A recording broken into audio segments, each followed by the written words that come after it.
Bom dia.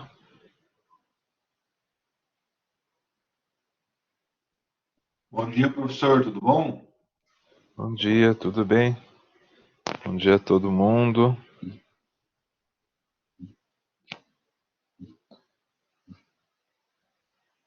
Vocês todos tiveram acesso ao material de vídeo ali que eu coloquei, do Paradia 9?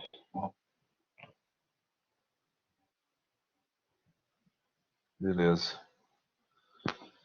Então, o que eu vou fazer é...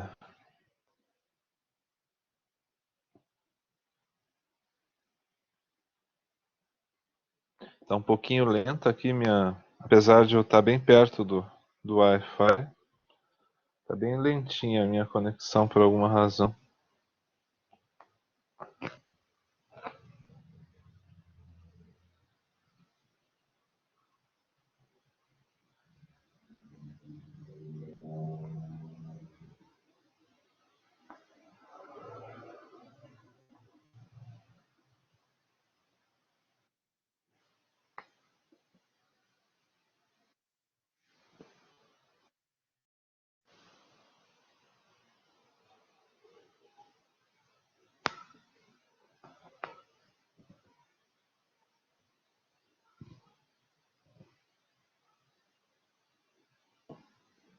Só um pouquinho, tá, gente? Eu tô só aguardando aqui um pouquinho a boa vontade da internet.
Pronto.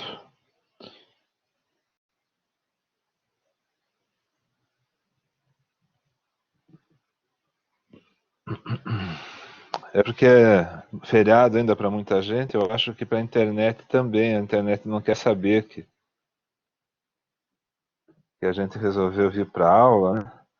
Tá revoltada com a gente. Tipo, pô, até eu tenho que acordar cedo. Eu que nem sou humana. Enfim, é, a gente chegou aqui no momento, né, da nossa aula, onde a gente precisa entender um pouquinho as coisas do. É, então vamos fazer, né, David, o esforço, fazer o que a gente conseguir com o que a gente tem, né? É, então, preciso gravar também, que isso aí eu não sei se eu coloquei para gravar, deixa eu ver. Tá gravando, beleza. Detalhes. E torcer, né, porque dê tudo certo. Mas esse tema, né, eficácia simbólica e palimpsesto, ele retoma uma questão, né, que de certo modo é uma questão hegeliana, né, e que de certo modo é uma questão histórica também, e que foi traduzida pelo escritor, pelo contista argentino Jorge Luis Borges, da seguinte forma. Ele diz que todos os escritores que escrevem seus próprios livros, na verdade, estão escrevendo um único livro, né? Então, é como se, de certa maneira, né, tudo que é feito no contexto de uma certa releitura, né? Ou seja, os livros são o livro, né? E as obras de arte são a obra de arte, né? Num sentido mais amplo, mais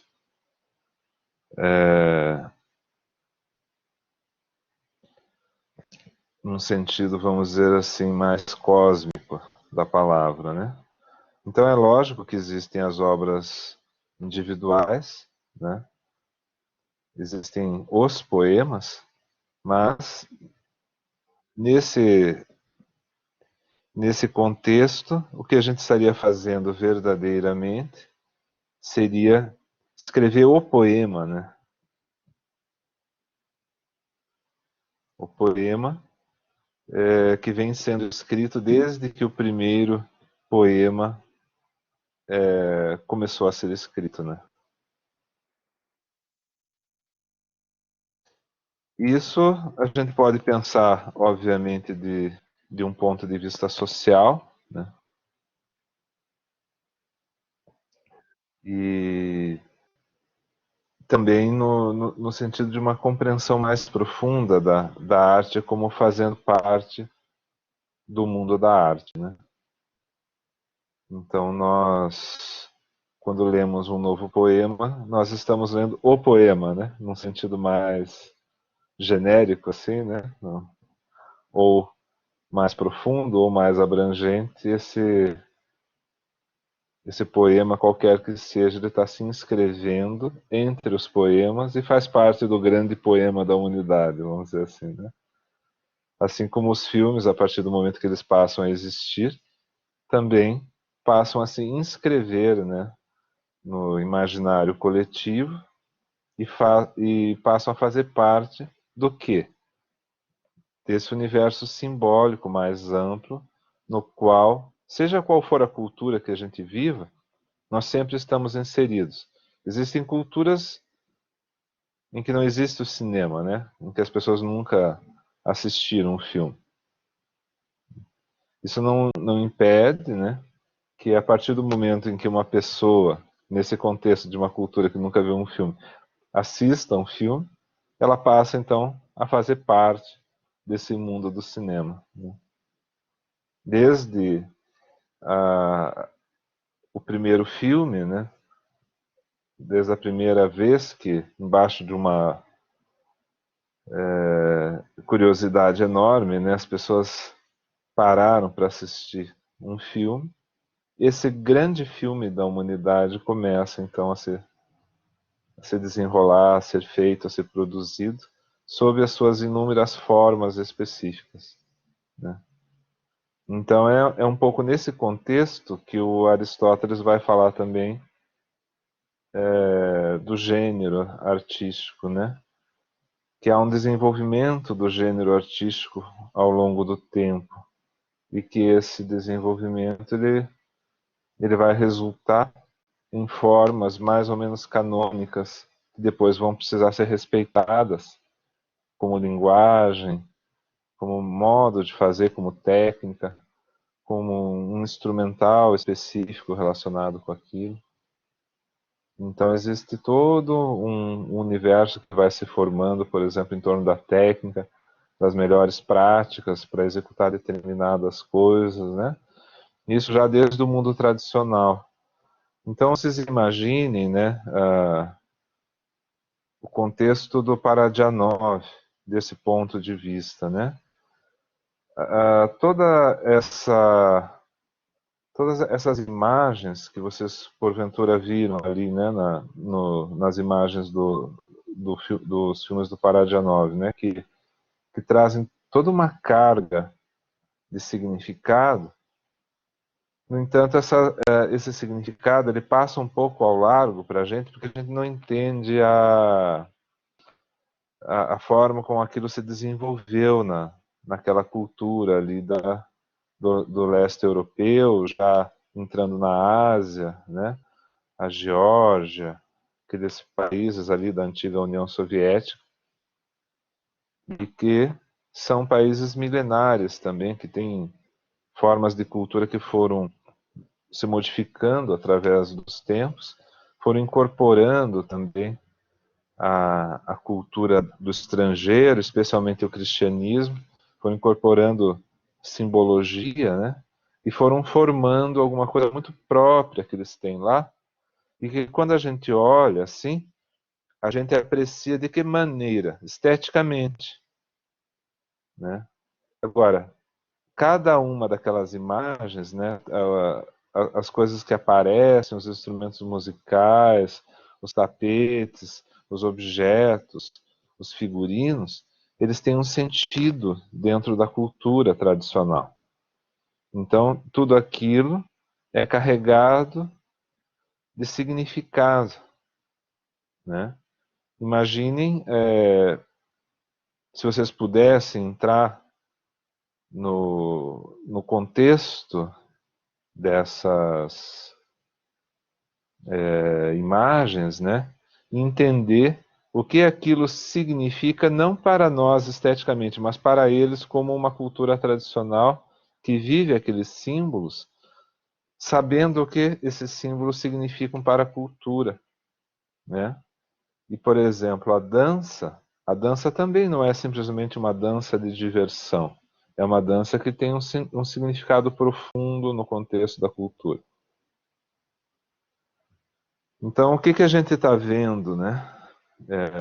A arte, ela traduz o mundo, né? Ela traduz o mundo em estética e, de certo modo, ela apresenta o mundo para nós, né? Ela,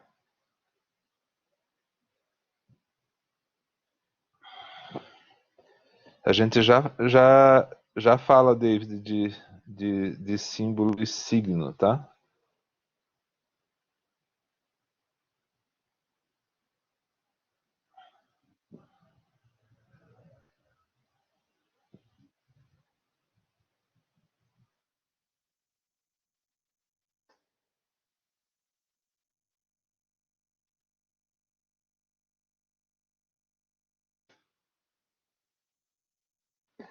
Então, um símbolo é algo que pode ser reconhecido por si mesmo, alguma coisa que vai representar algum conceito, né?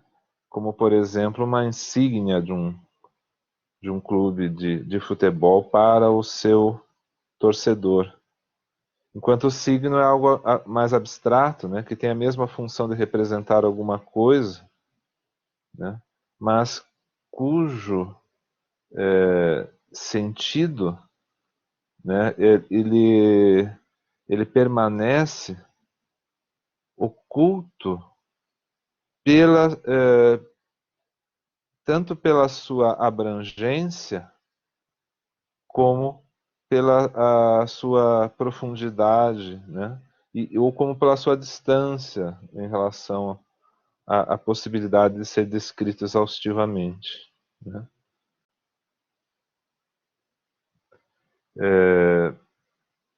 Dá para a gente pensar assim também, olhando grosso modo, né? Mas isso também a gente tem que alertar que, dependendo de quem trabalhe com a definição, pode variar bastante, tá? Mas a distinção entre signos e símbolos, que nem sempre é fácil de estabelecer, né? E com casos limítrofes, assim, que são difíceis de ser classificados, né? Mas os signos, eles ocorrem naturalmente, né? Por exemplo, uma pessoa perdida numa floresta pode interpretar um filete de fumaça no horizonte como indício de fogo, de possível habitação humana. Isso é um signo. Então, é alguma coisa que vai apresentar um significado, né? Vai ter uma relação, mas não necessariamente vai poder ser feita uma leitura simplificada disso. Né? Se o fogo foi aceso com a intenção de produzir fumaça como um signo para outra pessoa, ou seja, eu sou o agente, então ele se torna um símbolo. Né? O caráter simbólico fica mais claro quando supomos que o intérprete e o produtor do fogo resolveram, por combinação prévia, que diferentes qualidades, formas, etc., de fumaça teriam significados especiais. Com isso, ela se transforma num código que pode ser utilizado por ambas as partes. E é nisso que, curiosamente, né, a gente está... É com isso que a gente está se deparando aqui. Por quê? Aquilo que vai se apresentar no filme do Parajanov como símbolo para um armênio, né, para alguém que nasceu na Armênia. Inclusive tem uma belíssima igreja armênia em São Paulo. Se vocês quiserem ver um pouco da arte armênia pessoalmente, após a pandemia, é um bom lugar para ir. Vocês descem na estação Paraíso do metrô, né? Daí vocês dizem assim, finalmente cheguei ao Paraíso. Eu sabia que existia. Opa, mas é só isso aqui, no meio de São Paulo, dessas avenidas, não tem cara de paraíso, mas já que, né, já que eu cheguei aqui, vamos lá na igreja armênia, então, dos armênios, né? Que vale a pena, considerando que a estação Paraíso do metrô é fake, né? Do ponto de vista de ser um paraíso. Pelo menos tem uma boa igreja. Tem uma igreja lá belíssima nessa região. Então vale a pena, né? Agora, desculpa, deixa eu ver aqui.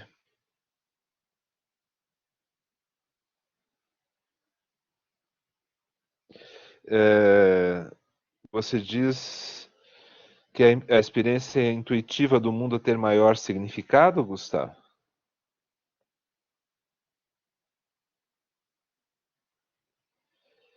Então, o símbolo, né? Ele define algo para alguém que convive com o significado pré-estabelecido, né? Então, a nossa relação com signos é uma relação estética, enquanto a nossa relação com símbolos é uma relação de inserção na cultura, né? Então, olha só que coisa interessante, né? Quando a gente lê livros, quando a gente vê filmes, por um lado, nós estamos entrando numa cultura simbólica. Por exemplo, quando eu digo assim, assistam os filmes do Parajanov, isso tem um caráter simbólico, porque já significa que eu destaquei isso do contexto da arte, eu especifiquei uma arte cinematográfica em um determinado autor, e estou dizendo para vocês que ele tem valor. Um valor como o quê? Como cineasta e como alguém que vai nos apresentar alguma forma de conhecimento estético que nós não tínhamos anteriormente, né? Então, nesse contexto, ele é simbólico. Porque eu estou dizendo que né? Quer dizer, veio alguém aqui diante de vocês que tinha o compromisso de preparar uma aula, né? E diz que isso tem importância por uma razão, porque ele está contextualizando um tema que nós precisamos entender melhor. Então, isso tem um efeito simbólico, né? Há uma inserção de vocês no universo supostamente conhecido, supostamente compartilhado. Então, o efeito do simbólico é o compartilhamento de determinadas questões que permanecem comuns a nós, né? E o signo tem a ver mais com essa apreensão imediata, Gustavo, com essa apreensão imediata das coisas, essa apreensão intuitiva, né? Então a gente ao mesmo tempo trafega, porque nós vivemos através da linguagem, certo? Então, ao mesmo tempo a gente trafega na região simbólica, por exemplo, o alfabeto que nós utilizamos da língua portuguesa, as palavras, o léxico, né? Eu posso dar uma de James Joyce, uma de Lewis Carroll, né? E inventar palavras compostas, ou então, como é muito comum na arte popular, neologismos, né? Inventar palavra que não existe. Nós fazemos isso na nossa linguagem corriqueira também, né? Frequentemente alguém vem e me fala uma palavra que não existe, né? Eu vou dizer que não existe. De que ponto de vista? Do ponto de vista do simbólico. Por quê? Porque aquilo ali, do ponto de vista das nossas trocas, daquilo que a gente habitualmente dicionarizou, né? E entende como sendo a língua portuguesa, aquela palavra foi inventada, ela não existe, né? Daria para dizer que do ponto de vista simbólico ela é falsa, mas do ponto de vista sígnico, né? Do ponto de vista do signo, não. Por quê? Porque uma gíria, né? Uma palavra inventada, um neologismo, uma palavra que foi mal compreendida, ou então uma palavra que é traduzida foneticamente, né? Quando vai escrever, por exemplo, a pessoa fala o alemão, mas ela só tem a gramática do português. Eu li um livro engraçadíssimo na Alemanha. Excrementíssimo presidente poderia ser uma, né? A gente sabe que a palavra é adaptada para aquela função, então ela fica a meio caminho, né, entre um signo e um símbolo. Por isso que eu falei ali aquela coisa assim que tem regiões meio intermediárias, né, onde por que esse termo ele fica no meio do caminho? Por quê? Porque a gente já sabe bem a que se refere, né? Ficaria bem diferente se alguém, por exemplo, não conhecesse a linguagem do computador ou a linguagem da televisão, né? E viéssemos com um termo técnico. Soaria como uma palavra totalmente... Ou então, assim, a pessoa não tem um vocabulário muito grande e vem alguém e fala aquilo que se diz assim, né? Fala difícil. Então aquilo ali vai ter um efeito de signo, mas não necessariamente um efeito de símbolo, né? Ou então vai ficar meio caminho, alguma coisa que você entende, assim, mais ou menos, né? Mais ou menos como quando a gente está também aprendendo uma língua nova, que você não tem uma noção muito clara do que está acontecendo, mas começa, como a gente diz, a pescar as coisas, né? A ter uma relação intuitiva com a linguagem e vai pegando. Porque no fundo é assim que a gente faz mesmo, com todas as coisas. Ninguém aprende uma língua assim do tipo, eu estava em zero e daí eu chego a 100% do conhecimento da língua. Não, é um processo. E nesse processo tem um monte de construção intermediária, né, entre o zero e o 100%. Né? É. Essa linguagem de internet também, né? Eu, muita coisa, não faço a menor ideia, né, do que vocês estão falando, né? Como essa última frase, né? Mas assim, é um uso criativo da linguagem, né? E que se a gente for olhar do ponto de vista da criação, é uma coisa justamente que faz a linguagem seguir adiante, né?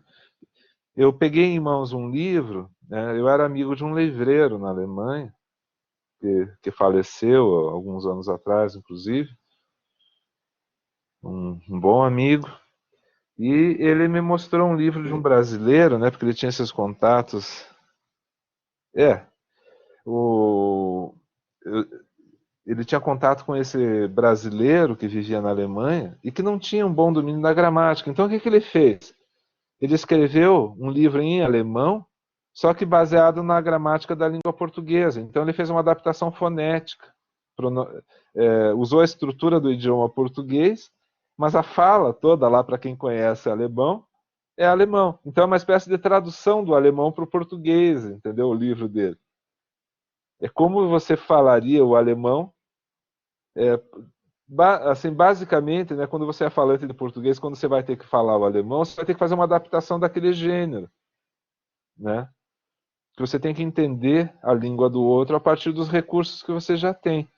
Só depois, né, se você, por exemplo, vai fazer um estudo formal, que você conhece a estrutura do idioma alemão, você conhece a gramática, daí você faz a transposições, né, necessárias e separa uma língua da outra, né?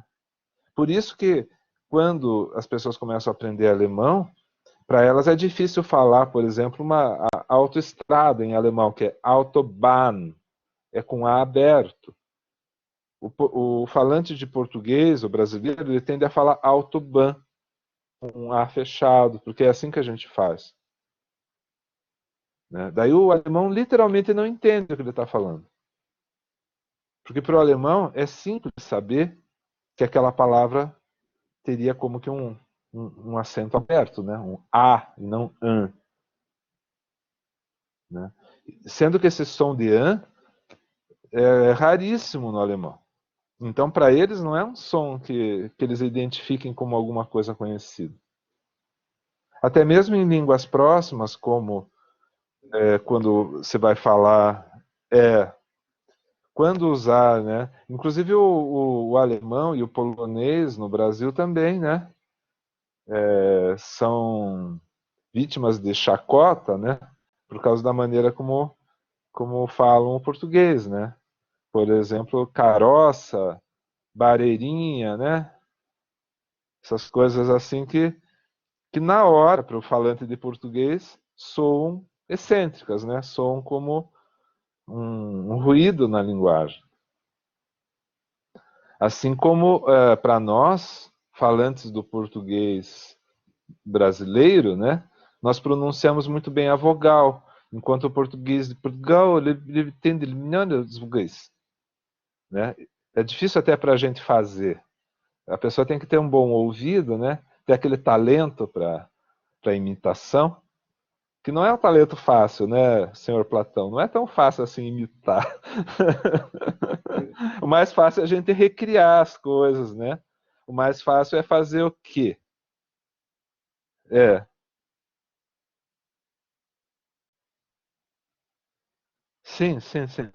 Claro, porque na hora a gente vai abrasileirar aquilo que a gente lê por escrito também, né?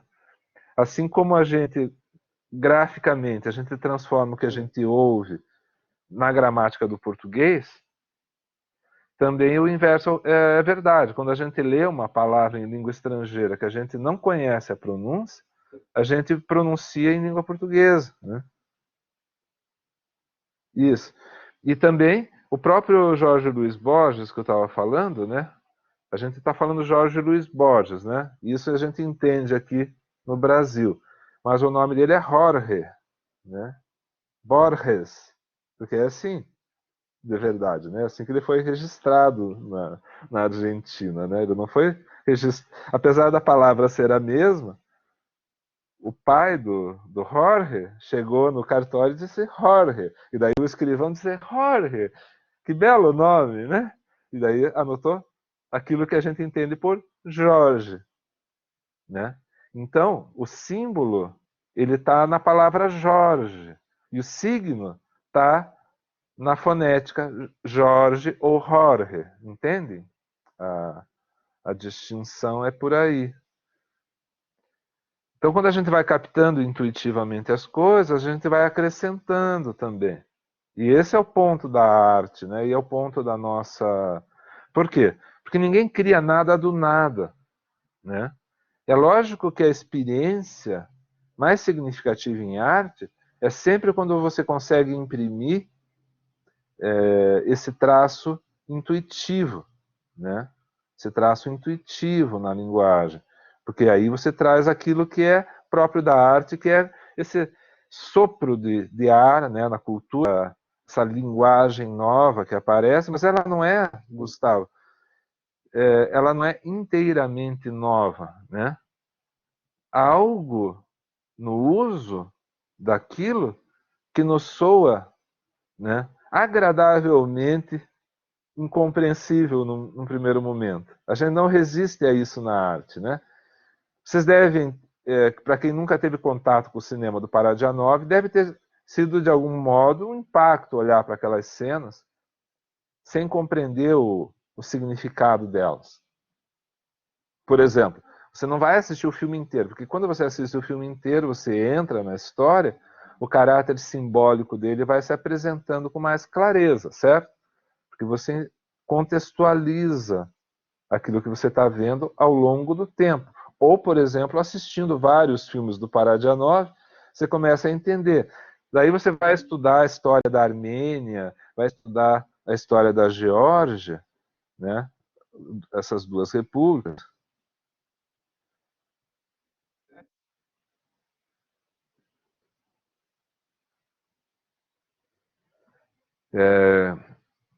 Você acaba tendo, por conta do folclore, por conta do modo específico como eles absorveram o cristianismo, misturando com a cultura regional, como na verdade é feito, né, o cristianismo como uma religião universal e que, de certa maneira, até mesmo pela evangelização, né, aprendeu a conviver com a diferença ao longo dos séculos. Percebam como o cristianismo parte de uma matriz bem mais dura, assim como do ponto de vista de uma guerra santa, do ponto de vista, né, de uma de uma luta cultural, mantendo uma identidade mais rígida, passa ao longo do tempo a entender a evangelização não como uma remoção da cultura local, regional, né, mas como uma incorporação do cristianismo, que é uma coisa bem mais de raiz do cristianismo, né? O cristianismo, ele, de certo modo, ele foi se enrijecendo durante alguns séculos, talvez no sentido de se colocar no mundo, né? Mas ele nasce também de algo bem mais comunitário, bem mais assimilativo, né, das diferenças. Até mesmo o momento inaugural do cristianismo no Império Romano é algo assim, né? A maneira como é interpretado o Deus cristão como o Deus desconhecido dos gregos e dos romanos, né?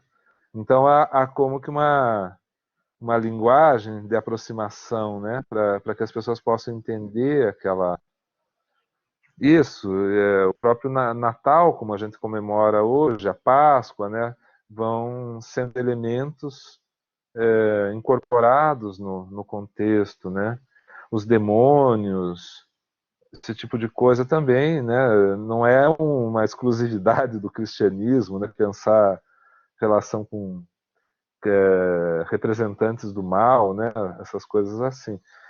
Então há como que uma participação, né? Na cultura regional para poder melhor ser assimilado.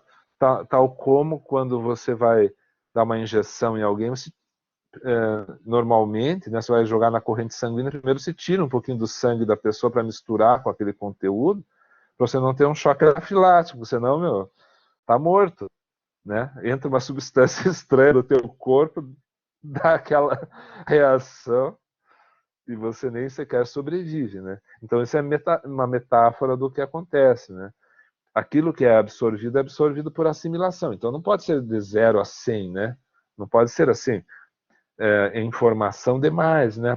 Tanto para o organismo, biologicamente, a injeção, quanto para nós, psiquicamente, a cultura é diferente, né? Por exemplo, se uma pessoa nunca teve muita relação com arte, vem assistir essa aula, ela vai ter muito mais dificuldade do que alguém que já tem uma certa cultura, uma certa educação artística, né? Que já tem exemplos mais claros dessas relações. E se alguém já estudou estética, já estudou história da arte, já estudou, de alguma forma, a filosofia da arte, e mesmo a produção teórica dos próprios artistas a respeito de arte, então a pessoa está cada vez mais em casa na conversa, né? Então, do ponto de vista da teoria da informação, é exatamente isso que o David está falando ali. A ideia de que 0% de informação e 100% de informação se equivalem, né? O 0 porque você não tem nada e o 100 porque é demais. Então, dos dois modos, você não tem uma boa comunicação, né? Você tem que ter alguma coisa intermediária, algo de conhecido, algo que já tem uma característica identitária, né, que você reconhece. Como, por exemplo, se eu falar a palavra pai para qualquer um de vocês, né, salvo alguma rara exceção, alguma ave rara, todos entendem o que significa a palavra pai. Então é possível conversar sobre paternidade com vocês, mesmo que vocês nunca tenham sido pais, certo? Não é necessário ser pai para poder falar a respeito da ideia de paternidade.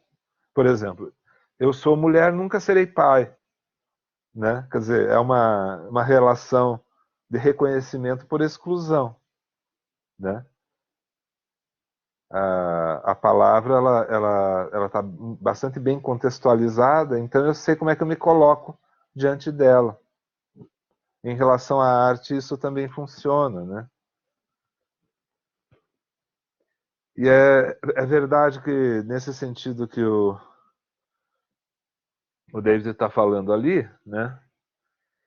Também, assim, por exemplo, você tinha nos anos 50 o Elvis Presley, o Carl Perkins, o, o Little Richard, né, o Jerry Lee Lewis, todos esses caras que iniciaram o rock and roll, né? E eles faziam um tipo de música que era uma adaptação da country music com o blues, o rhythm and blues, que era o blues acelerado, já elétrico, já tocado com guitarra elétrica de Chicago. Isso, né, já é uma adaptação de linguagem, né? Mas aparece como uma linguagem nova para a maior parte das pessoas porque elas não tinham conhecimento daquele tipo de música. A música negra nos Estados Unidos ficava restrita aos negros. Existiam estações de música negra para os negros, né? Então, quando os brancos introduzem aquela linguagem para os outros brancos, ela aparece como novidade e ela tem que ser assimilada, né? Então, vocês vejam como nesse exemplo tem todas essas características que a gente está falando, né? Tanto uma boa taxa, né, de conservação de linguagem, né? Você junta várias linguagens em uma só, você faz uma nova, entre aspas, né? Você consegue reconhecer os elementos originários delas separadamente, se você já sabe de tudo, né? Se você já ouviu esse tipo de música antes, basicamente, né? E quando isso se junta, você reconhece o novo. Mas você reconhece o novo como um novo uso das mesmas velhas coisas que já existiam antes. Mas para quem nunca tinha ouvido aquele outro tipo de música, o rock vem como algo absolutamente novo, né? O Elvis Presley dançando na televisão americana às 9 horas da noite, no programa de maior sucesso dos Estados Unidos daquela época, era uma coisa absolutamente inédita para a maior parte daquelas pessoas. Então causou um rebuliço muito grande. E no resto do mundo também. Ah, mas professor, já existia gente que conhecia blues, que conhecia country music americana, por aí, claro, sim. E para essas pessoas não teve tanta estranheza o movimento, né? Enquanto que para outras, a estranheza foi bem maior. Então esse pêndulo, né, entre o símbolo e o signo, ele realmente ele tem uma espécie de fronteira difusa, né? E, é, e, é, e essa figura, né, que a gente está falando ali do palimpsesto, né, que é a ideia justamente recuperar aqui um pouco para vocês, né, aqui no nosso chat, né. Primeiramente era um pergaminho, né, que ele era raspado para se escrever de novo algo, né, por cima dele. Então a tinta era retirada para que eu pudesse reaproveitá-lo, né. E o que acontece, né? Quando você vai estudar, e as telas de pintura, com as telas de pintura ocorria a mesma coisa também. das telas de pintura, porque é a mesma coisa. Os pintores muitas vezes reaproveitavam. E também você pode ver a história da construção de uma pintura, removendo as camadas mais superficiais, indo para as camadas mais profundas da tinta, né? Então, esse tipo de coisa é o que caracteriza. Daí o outro sentido que nos interessa mais aqui, apesar do primeiro ser bastante fecundo, né? O segundo é interessante porque daí ele já fala diretamente para o que a gente está vendo aqui, né? Que é uma obra cujo conteúdo revela traços por transformação ou por imitação de uma obra anterior. Então, aí está recolocado o problema da imitação, né? De um modo mais aristotélico, né? Como uma coisa produtiva, né? Menos platônica e mais aristotélica, como uma coisa produtiva, né? Isso é uma poética do ponto de vista da obra de um autor e a construção de um gênero artístico do ponto de vista da cultura, né? Então, do universo simbólico humano. Quando a gente fala assim da história da poesia, ou quando Borges fala que todos os poemas são a construção do mesmo poema da humanidade, né? É porque ele está entendendo a coisa do ponto de vista simbólico e não do ponto de vista do signo, né? Porque o signo é o que nos atrai para o poema específico, porque ali está a revelação, né? A renovação, tá a novidade, tá aquilo que nos atrai como a abertura para os mundos possíveis, ou seja, a arte ela sempre vai seguir adiante, né? Assim como a cultura vai sempre seguir adiante, não importa para onde. Ela pode inclusive reduzir, né, a formas mais básicas, como por exemplo a cultura grega, né? A cultura grega se desenvolveu, se desenvolveu, se desenvolveu, e depois ela virou um patrimônio da humanidade naquele estágio de desenvolvimento, e depois ela, de certa maneira, ela encolhe, né?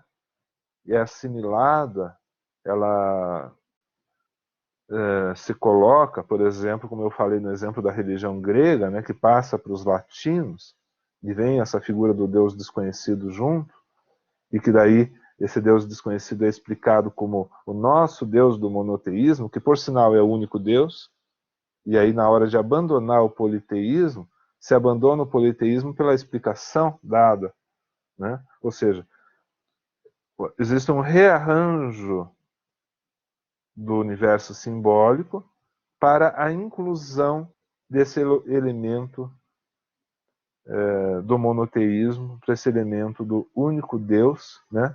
Que seria então o verdadeiro Deus. Então, o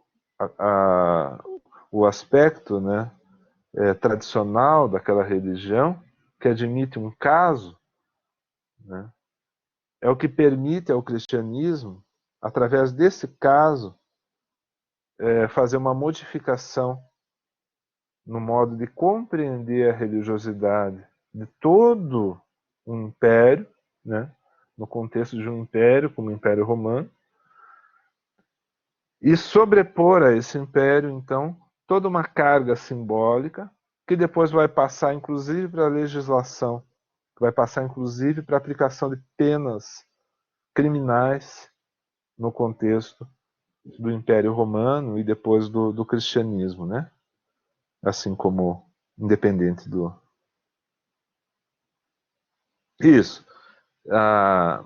Então, o que eu estou chamando a atenção para o fato de que, mesmo uma pequena brecha de signo, né, pode transformar todo o universo simbólico. Vai eliminar os traços do que existia antes? Não, porque eles são assimilados de um modo ou de outro, por exemplo, nas superstições que permanecem dentro do cristianismo, né? No culto aos santos, né? Há um elemento mais ligado às características do politeísmo, quando você inclui a figura dos santos, né? Você vai criando todo um universo de compreensão que não é exclusivamente a figura de Deus, né? Do ponto de vista de um monoteísmo simples, onde não há absolutamente mais nada, só a relação direta da humanidade com Deus e ponto, né? Há toda uma cultura relacionada aos santos, por exemplo, na música do Lamartine Bavo, né? Na marchinha de festa junina, já que a gente está na época, né? Matrimônio, matrimônio, tararara, isso é lá com Santo Antônio, né? A ideia é de você conectar uma figura de um santo com um efeito prático que você pretende obter dele, né? Então isso aí é de um universo mais antigo, né, do que o universo do monoteísmo. Isso é assimilado e até porque é muito difícil você tirar aquelas práticas mais arraigadas, né, do coração da cultura. Por exemplo, o carnaval vem dos ritos dionisíacos, que vem lá da Ásia Menor, entram na Grécia, né, e depois continuam se reproduzindo na Península Ibérica, vêm para o Brasil, e aqui se transformam nessa festa que interrompe, então, faz um, uma espécie de... Então, essas coisas assim, né? É, veja, eu não estou aqui fazendo uma crítica da cultura do ponto de vista da minha aceitação, da minha não aceitação das coisas, apenas uma exemplificação de como os elementos presentes nas camadas mais antigas da cultura de um determinado povo, né, resistem dentro das formas mais novas. E é isso que mostra também o caráter da permanência na arte, né? Vocês vejam que coisa interessante. Porque é tudo linguagem, é tudo cultura, né? Então é difícil você abolir aquilo que um dia você fez presente, você fez importante para as pessoas. A tendência é aquilo perder importância, ficar esmaecido, porém não desaparecer, né? Então, por exemplo, quando as religiões de matriz africana, né, se confrontaram no Brasil com o cristianismo, surgiu esse tipo específico de sincretismo religioso que nós encontramos que correlaciona as entidades, por exemplo, do candomblé, com os santos da Igreja Católica, né? Isso não é bom ou mal, né? Isso é um modo criativo e compreensivo também, como as pessoas adaptam aquilo que elas já tinham àquilo que aparece que muitas vezes é até mesmo imposto a elas, né? Do ponto de vista da linguagem é a mesma coisa. Nós somos um laboratório linguístico no Brasil, né? Porque nós temos contribuições vindas de todos os povos, de todas as culturas que originaram isso, essa complexidade cultural que nós chamamos de Brasil hoje. E que continuamos assimilando e deglutindo, né? Fazendo a antropofagia, né? Porque o que acontece com a antropofagia do ponto de vista cultural, né? Do ponto de vista tradicional? Ela não era simplesmente o assassinato de alguém sem razão, né? Para comer a carne, para se alimentar como se fosse qualquer coisa. Não. A antropofagia ela fazia parte, né, de um ritual que qualificava aquele que era... tem uma outra também que é bacana, que é assim, ó, to be or not tupiniquim. É um outro tipo de assimilação, né? Você pega a língua inglesa, né? Pega Shakespeare e transforma isso numa coisa totalmente brasileira, né? Tupi or not tupiniquim, né? As variações da coisa.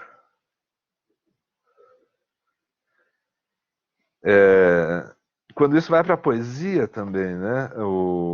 A ideia do manifesto antropofágico do Oswald de Andrade, ou já nos anos 70, o poeta brasileiro Nicolas Ber, né? que faz um poeminha assim, né? Em cima dessa coisa da antropofagia. A antropofagia é o quê? É quando você, por admiração, as virtudes, por exemplo, de um guerreiro, morto em combate, devora suas partes íntimas. Por exemplo, seus órgãos sexuais, para obter a potência. Então, se veja um elemento simbólico do ritual, né? É um ritual por potência, um ritual por assimilação de qualidades. E é isso que a gente faz quando a gente olha para a arte, quando a gente olha para a cultura, como uma coisa de assimilação, uma espécie de antropofagia mesmo que a gente faz, né?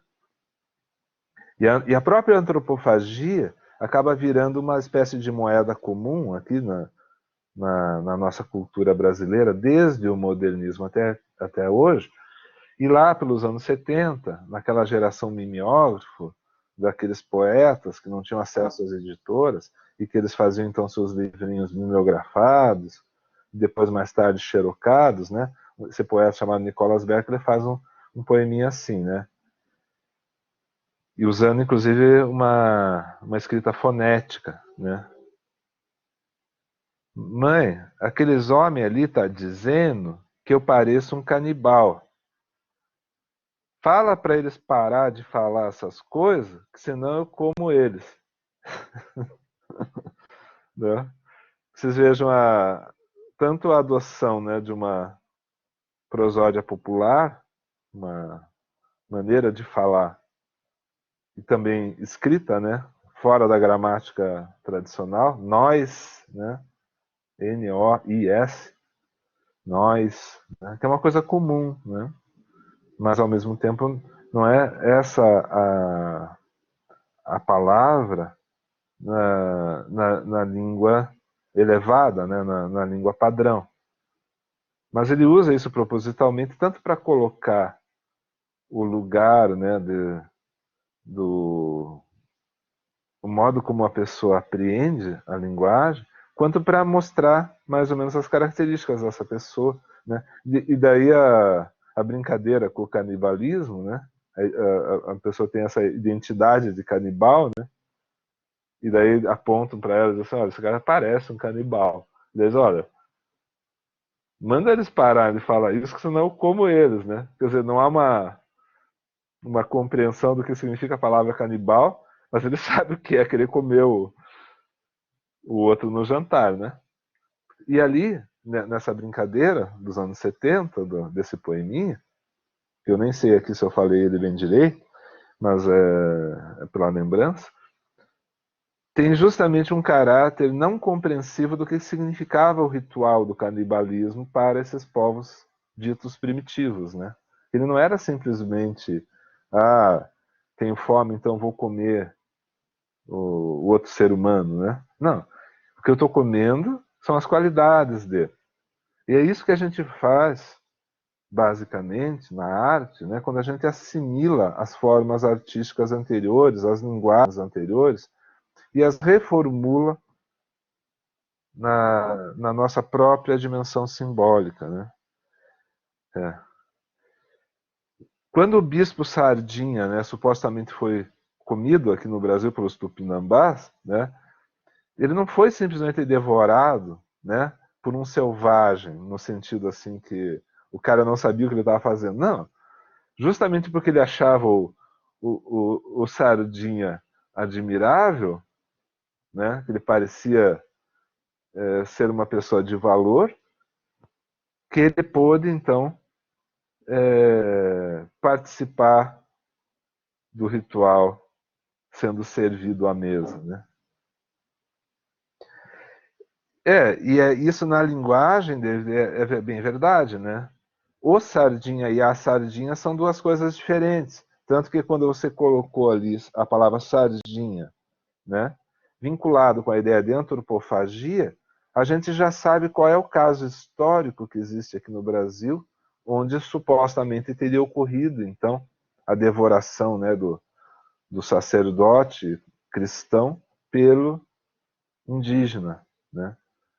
Então, justamente porque ele assimilou, em parte, né, aquilo que era dito pelo sacerdote cristão, que o sacerdote cristão se tornou admirável e, portanto, digno de ser oferecido em sacrifício à cultura, né, no banquete. Então, ele será assimilado simbolicamente naquele contexto, o que já abria caminho, de certa maneira, para o cristianismo. Curiosamente, né? Alguém teve que se sacrificar, porque é a intersecção simbólica, né, entre duas culturas muito diferentes. E que, como o Montaigne escreve exatamente no seu texto sobre os canibais, né, parece abominável um costume desses para um europeu, mas o Montaigne sabiamente, né, mostra no texto que esses ditos selvagens, bárbaros, canibais, né, no mais das vezes, têm uma cultura mais elevada do que a cultura europeia. E que nós, que nos chamamos de civilizados, somos capazes de atrocidades muito maiores do que eles, né? O nós europeus, no caso do século XVI. Então, essa questão da assimilação, né? Deles serem capazes de uma assimilação, e também os motivos pelos quais eles falam. Aquilo que se diz assim, incomível, né? Aquilo que não pode ser justamente apreciado, né? E se pode ser. Então, alguém que diz que é incomível, né? Olhando exemplos recentes aí, é uma pessoa intragável, uma pessoa que está se autodeclarando intragável nesse contexto, né? Isso é interessante. Agora, vamos aproveitar aqui alguns minutinhos só para exemplificar rapidamente essa ideia do palimpsesto, né? Aqui nessa. Estou tocando aqui, depois eu vou ter que retornar lá para voltar para o começo.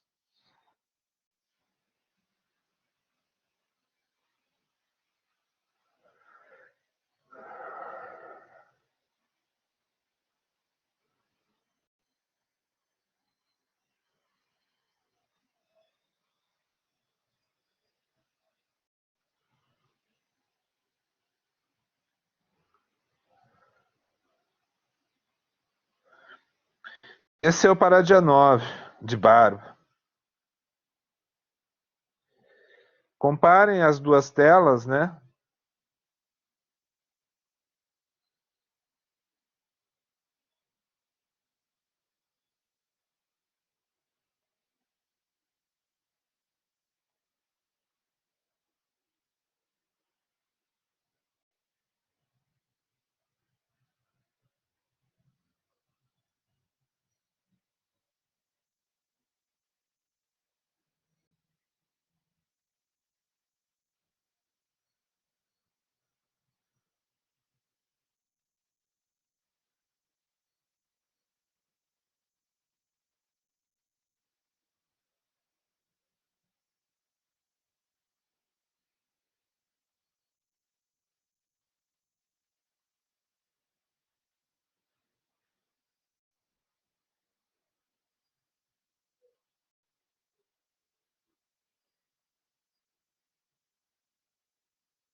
Então, eu acho que deve ter ficado bastante perceptível, né, que o que é símbolo no contexto da cultura armênia e, e no contexto ainda da obra do Parajanov, porque ele é georgiano, filho de, se não me engano, de mãe armênia, né?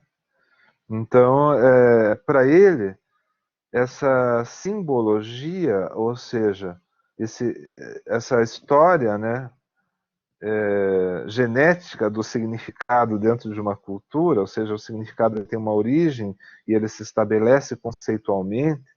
Então, todas aquelas imagens ali têm um contexto cultural muito específico, e para um armênio, para um georgiano, aquilo é razoavelmente compreensível, né? Quando isso vem parar nas mãos do Parajanov, ele transforma aqueles símbolos que estão no folclore, que estão na religião, que estão nos costumes, em signos de novo. Por quê?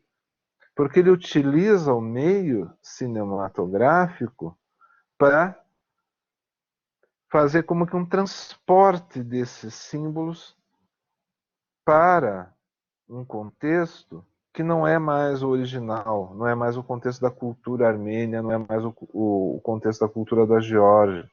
O que ele nos proporciona é um contato com esse universo, portanto, para nós isso é signo. Né? E nós vamos interpretar como isso especificamente. Estética. Nós vamos interpretar isso como uma forma agradável, como uma forma interessante, como uma forma rica de significado, porém a qual nós não temos acesso direto como símbolo ou como símbolos. Né? Assim como alguém que nunca tivesse tomado contato com o cristianismo olharia para a cruz, que é um símbolo de que é decodificado dentro do cristianismo a partir da paixão de Cristo, a partir do significado que o sacrifício de Jesus tem para toda a comunidade cristã, né? Tanto assim que nós temos a, a, a fé voltada, né, para a compreensão dessa situação como uma situação simbólica, né? Ele morreu para nos redimir, basicamente, né? Então, uma cultura que nunca viu a cruz se depara com ela não como símbolo, mas como signo. E um guerreiro, por exemplo, no meio do Xingu, quando se depara com uma bandeira, né? Vamos supor que uma bandeira paulista tenha entrado no Xingu, né? A gente sabe que aqui no Paraná é verdade, né? Com os guaranis, então vamos trazer para o mundo dos guaranis. Quando um guarani se depara pela primeira vez com um bandeirante que carrega a cruz no peito e que geralmente levava um sacerdote junto, ele não olha para aquela cruz como um símbolo. Ela olha, né, aquela pessoa, aquele guarani que vive no seu próprio contexto, dentro da sua própria mitologia, dentro do seu conjunto de referências, inclusive religiosas, vai olhar para aquela cruz e, eventualmente, depois de matar o bandeirante e o sacerdote, pega uma daquelas cruzes e pendura no peito também. Mas aí, nessa situação de pendurar a cruz no peito, já não tem mais o significado que tem para o cristão. Então, vira um significado mais propriamente estético. Então, isso se incorpora na mitologia pessoal daquela pessoa que se apropriou da cruz. Né? Então tem esse elemento, né? E, por exemplo, em todos aqueles outros, tenho aqui uma mensagem do nome. Uhum. Todos aqueles outros elementos que eu coloquei ali, aqueles outros clipes e tudo mais, mostram o palimpsesto já feito dentro da própria cultura também, não só entre culturas, mas dentro da própria cultura, né? Que é você trabalhar então com referências, você produzir algo novo em arte, né? A partir justamente daquilo que já é bem conhecido, né? E a gente pode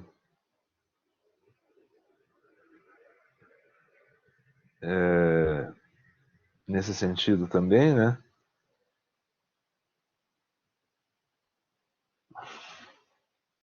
Pensar no modo como não só do ponto de vista de figurino, mas a própria música, né? Ela pode estar nesse conjunto de referências, né? Por exemplo, uma banda chamada Kraftwerk, né? Que é uma banda alemã dos anos 70, ela se transforma, né, como uma referência, apesar dela ser, digamos assim, algo que surge na cultura alemã, né, num pop alemão, totalmente voltado para uma música eletrônica que era incomum na época, né? Você utilizava normalmente música eletrônica desde os Beatles, né, como uma incorporada na música tocada com instrumentos tradicionais. E o Kraftwerk, ele faz uma espécie de radicalização, né? Trabalho pesado, né? Trabalho de operário, né? A palavra Kraftwerk.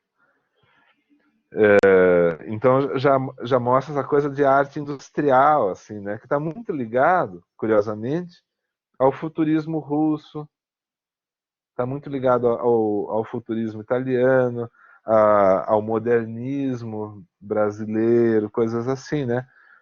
E que isso vai se adaptando, né? E aí o que acontece? Depois que o Kraftwerk existe, e ele, através, né, dessa síntese de linguagens, forma uma linguagem que aparece, então, como uma renovação de uma cultura musical específica, ele passa, então, a servir ele mesmo de referência para outros, como essa outra banda alemã chamada Trio, né? Que eu coloquei o clipe aí também, como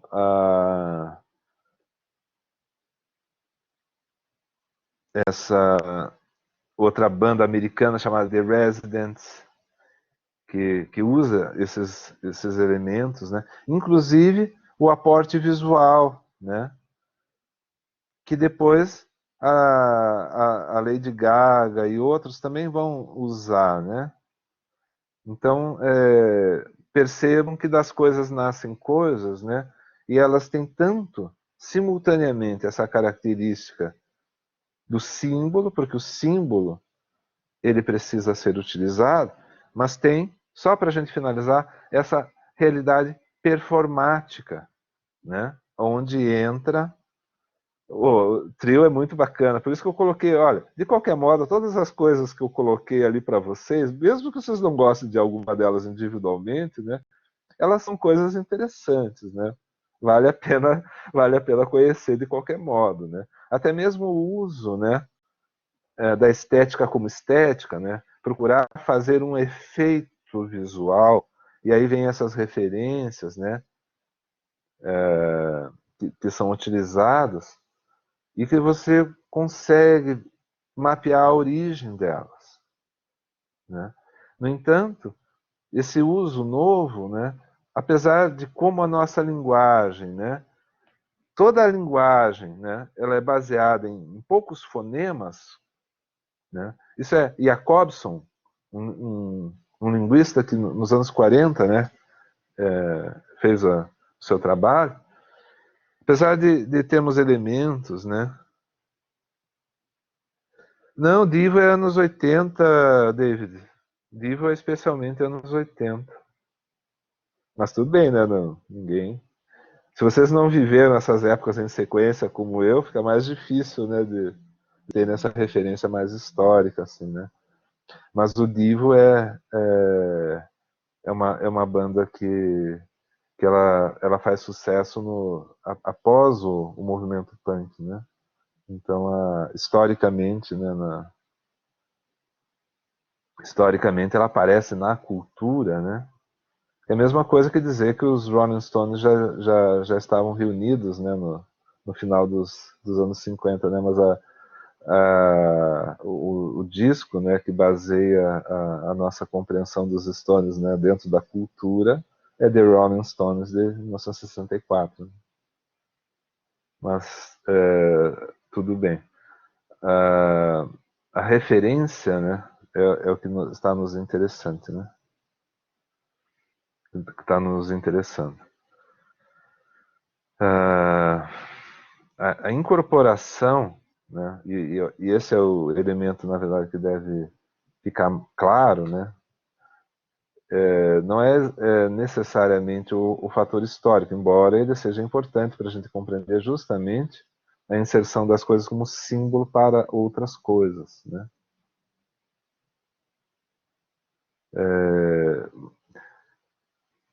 O que importa mesmo é justamente esse fator de incorporação que transforma isso que, num certo contexto, é símbolo, em algo que aparece então como signo renovando a própria cultura, né?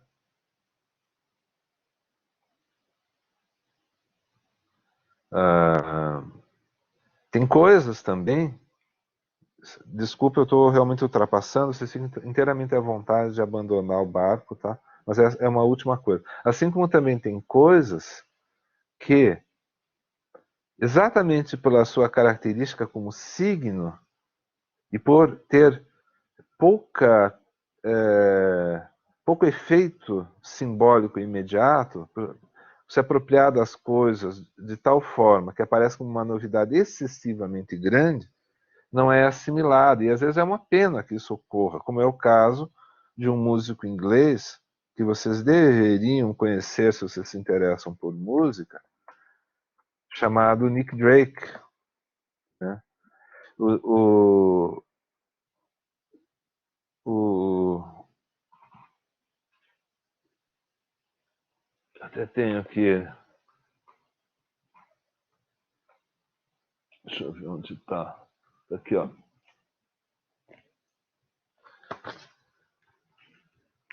Pink Moon é o último disco do Nick Drake. Vocês sabem que esse disco aqui, que é um disco absolutamente maravilhoso mesmo, chamado Pink Moon, foi um disco que vendeu 5.000 cópias, meras 5.000 cópias, né? E era o terceiro disco do Nick Drake, e os outros dois anteriores são discos igualmente brilhantes, assim, são discos realmente que deixam um ouvinte atento de queixo caído, né, por todas as qualidades de composição, de arranjo, interpretação que aparecem, né, nos discos. O Nick Drake foi tão ignorado que por causa disso se matou em 72. A gente estava falando aí de 1972, né? Foi o ano do Zig Stardust and the Spiders from Mars, do David Bowie, né?